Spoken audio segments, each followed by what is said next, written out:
Maaaring nagtataka kayo kung anong ginagawa ko sa gitna ng arawan. Ito lang naman ang storya na kung saan makikita mo ang kayang gawin ng pusong naniniwala na lahat ay posible. So, pupunta sila Juniboy sa Vietnam. Putang ina, boy. Na, pasama ako. Ba't sa akin mo sinasabi yan? Doon mo sabihin sa taas. Tulungan mo ako magpaalam. Wait lang. Takabahan ako, nakiga kasi siya, tamingin agad eh.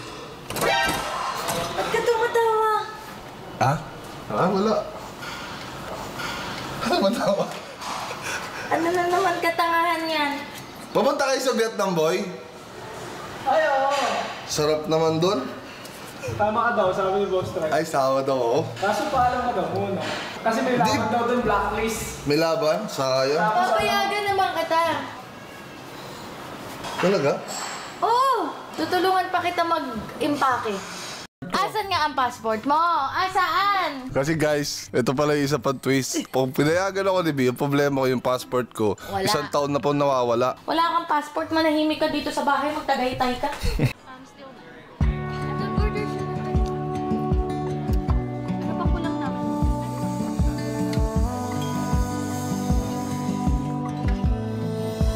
Ano oras flight mo bukas?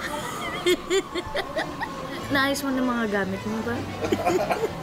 Huy, ano oras flight mo bukas? Para mapahatid kita. Ano? Kaya mo sinasabi, kasi wala akong passport eh. Akala ko nagawa mo paraan. Wala, hindi ako pinapasok eh. Ay, sayang. Pero kung meron ng passport, papayagan mo ako. Oo naman. Ka lang. Oo naman. No!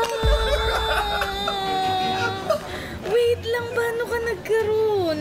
Nahanap ni Mama sa bahay. Guys, pag gusto nyo, lahat posible. Ilan ako? Nag-iiwan lang ako dun.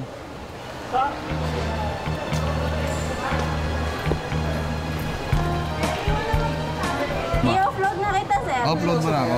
Oo. Hindi nga. Oo.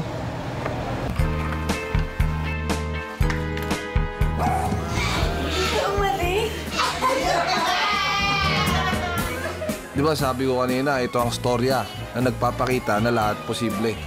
Akalain mo yon, posible palang kalimutan muna lahat ng masasarap na bagay.